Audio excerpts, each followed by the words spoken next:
Hello everyone, welcome you all for the Startup Stories series. My name is Guna, I'm a startup coach and the author of the book Startup Recipe. In this episode, we have a very special person, one of my good friends, Mr. Srinivasagiri, founder of Arogya Siri Ayurvedic Therapy Center, where illness, wellness, and beauty treatments are done. He has got rich experience of last 30 years in sales and business development in four different industries: agriculture, Ayurveda, organic foods, and also in finance. So he is going to share a lot with us today about his entrepreneur journey, and he is going to help us understand how an aspiring entrepreneur can start a business and what kind of things they should keep in mind, etc. So welcome to the show, Mr. Srinivasagiri. Hi Guna and hello everyone. Greetings from Arogya City. Thank you. Thank you for joining us this show to inspire aspiring entrepreneurs. I'm doing this series called Startup Stories because there are a lot of aspiring entrepreneurs now.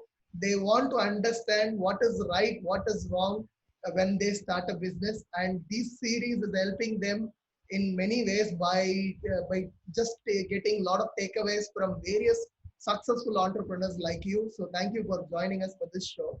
So you have decided to move from a corporate background to an entrepreneurship. You were initially in the corporate background, then you moved to entrepreneurship. Can you tell us what made you to decide to jump from corporate world to the entrepreneur world? Okay, it's a long story, Guna. Uh, it's almost like it took me about 20 years of corporate life, and then I moved to life of my own. But I will tell you, but the journey started after I completed about 15 years of my career. Okay, Suddenly, when I look back, that was in the mid 30s of my age. Suddenly I okay, look back. There was a good amount of health which I had lost. That was in the daily routine, in your lifestyle, your new lifestyle, and the stressful life. I lost good amount of health. When I okay, say that, it is typically you are also a victim. You're also discovered as a diabetic. You have hypertension, and your lungs. You don't have a great breathing ability. All this because of the lifestyle, the city life. Now this made me think, and it nearly took another 4 to 5 years to discover and find how you can actually regain. Uh, that is where I came into the concept of how do I gain my age back. That is what made me to think and then mode of corporate life and start your own life. so this made you to come up with something like Arogya series so that it can help many such people like you who are facing this issue, right? Absolutely. Here, what the thing is, what I lost was basically health, and how do I gain back? The gaining back is where we started thinking about food and Ayurveda. Ayurvedic lifestyle. When I say Ayurveda, it is Ayurvedic lifestyle, and food is very much part and parcel of this.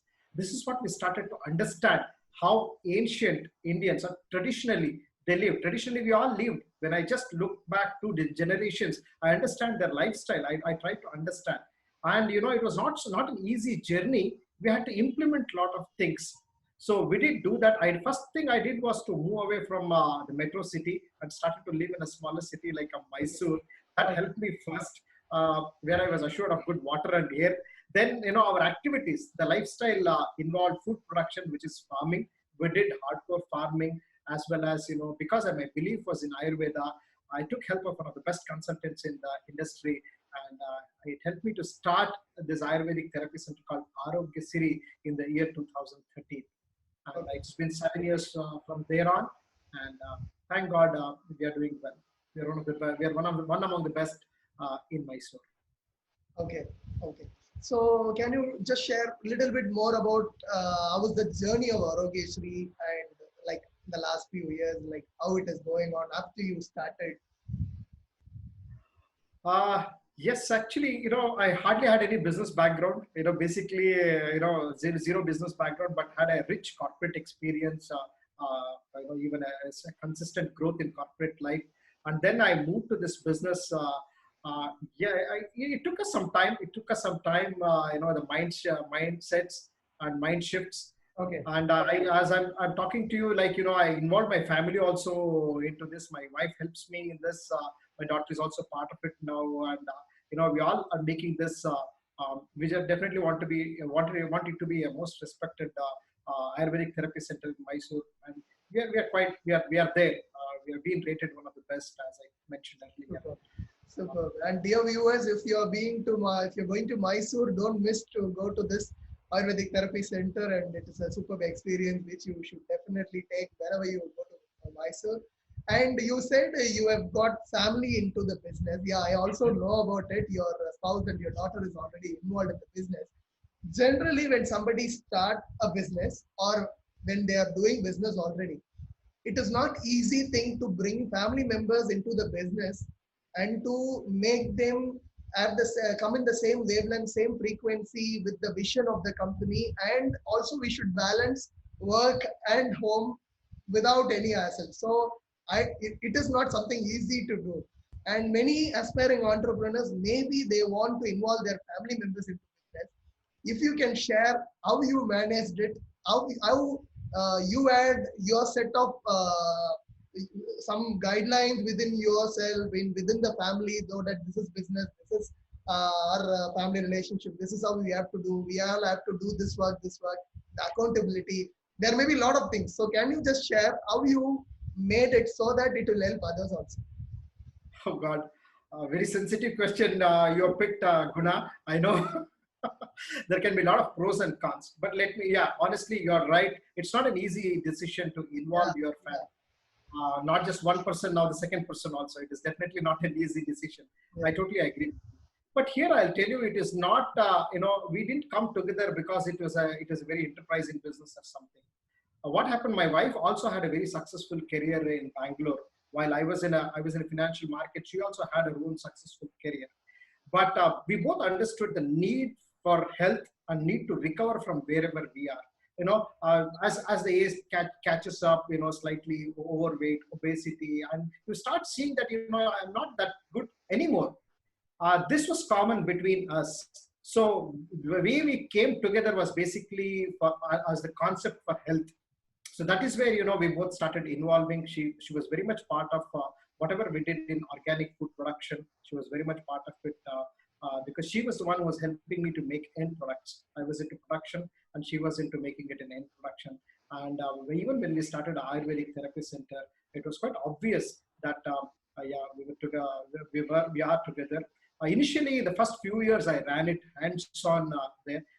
And later on, I only looked at business development, and she takes care of operations. That's how now not much of I don't interfere in day-to-day operations, and that's how we have actually distributed our work. And recently, I had my daughter also joining in the last year and a half, and she also takes care of business development. That's how we are able to bring people together and use this. But I don't advise this ad hoc to everyone, with caution. Okay.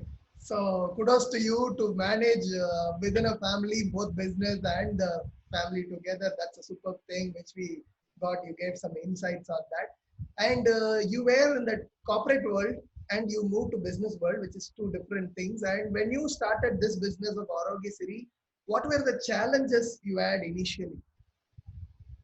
Oh, Kuna, I must tell you, definitely there were a lot of challenges. First of all, we do not have that entrepreneur mindset. I'll tell you one thing I have, only two things I had in common, like dealing with customers, that is customer service, and accountability. Yes, it's common even as an employee I had, and even as an entrepreneur. But that entrepreneurship mindset is not there. Sometimes I would say in terms of decision making, some of the things, these things, we're not really good at. We don't. I'll tell you. They say for miles. What I see, look back. There is no one doing business in our family. Traditionally, we all have been employed. It was tough decision. We learned it over a period of time. We learned it, fortunately, what I did, I did a good amount of networking in Mysore. This helped me to see a lot of business owners. I was able to take their help. I was really able to take their help and understand that part. And I had a lot of peers to learn from. Super. So you started without anyone in the business background from the family, but you had a lot of friends around from whom you started learning and overcoming these challenges. That's again a good value to audience, because most of my interviews, when people say first time entrepreneurs, first generation entrepreneurs, then obviously it is going to add a lot of value to people who are watching this, because those who want to start a business always thinking that my family, nobody is into business. Can I do a business? Can I come into business? Everybody thinks like if my father is already into business, I can come, but nobody is there in my family. How can I start? This question is there with everybody. So I think this your story about you're a first generation entrepreneur answers that question as well. Super. Thank you for that. And what are the mistakes you did as a newcomer, as a new entrepreneur? What were the mistakes you did? Okay, that's another interesting question. So, first of all, let me tell you that while you are in a corporate career, while you are growing in a corporate career, you have a very aggressive path. I definitely had a very aggressive path. I came from an aggressive background because I come from a business development background. When I started this business, we started seeing some success in the early days, and I really took this success in a way, and I started expanding. I took up expansion. Now 7 years down the line, when I look, I know that was actually one of the big mistakes which I did. We wanted to even grow, give, develop our market into franchising. Uh, those two, expansion and franchising model, didn't work the way we wanted to work. That when I look back now, I see those two were mistakes. It did, hinder our growth. First is to settle down, establish your mother branch. Work for a good number of time, and then you look for expansion. Maybe probably because of my background, I did it early, and I can today I can tell you that was one of the biggest mistakes I've done.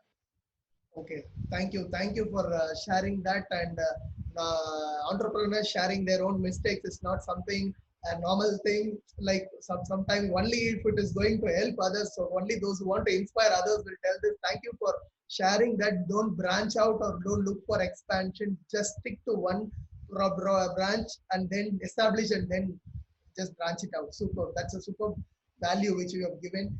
And you have got some 30 years of experience, including your corporate experience in various industries like agriculture, organic foods, Ayurveda, finance, etc.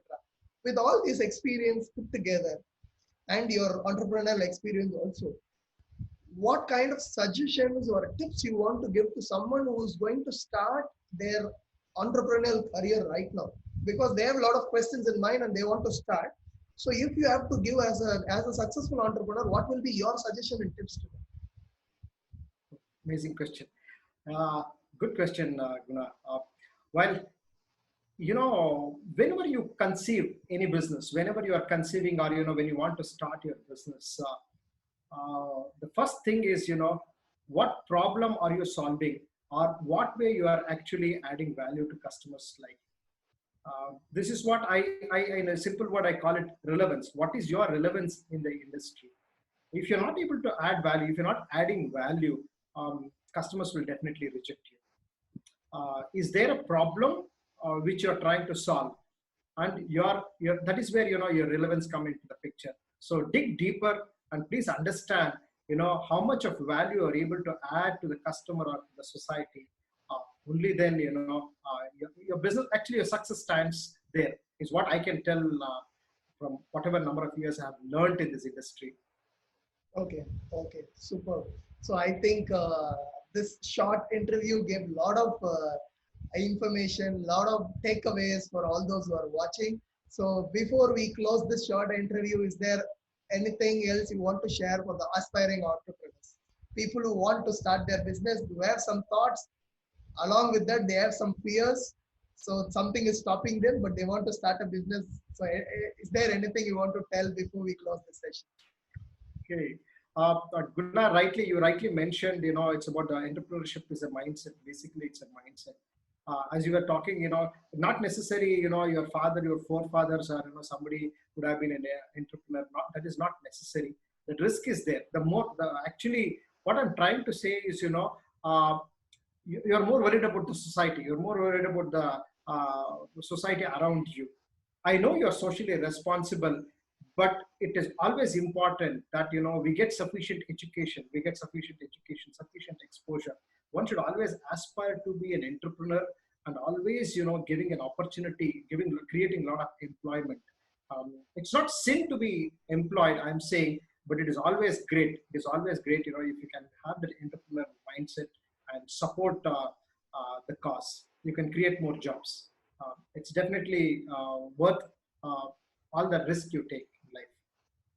Definitely. Thank you. Thank you very much for all that insights you gave from your entrepreneurial journey. I'm sure a lot of people are going to start business and they are going to create more jobs for more people. So thank you very much for joining for this interview in the Startup Story series. Thank you, Srinivas sir. Thank you so much, and really thank you. It was my honor, Guna, for inviting me today. I had a nice time. Thank you so much. Thank you everyone watching this video. Kindly share this video because these insights may be useful for more aspiring entrepreneurs out there so that they can come out and they can start their entrepreneurship. So please share to as many people as possible. Thank you very much for watching today's interview. In this Startup Stories, I will come up with one other success story, one other entrepreneur to share their insights in shortly. See you in the next video. Thank you very much.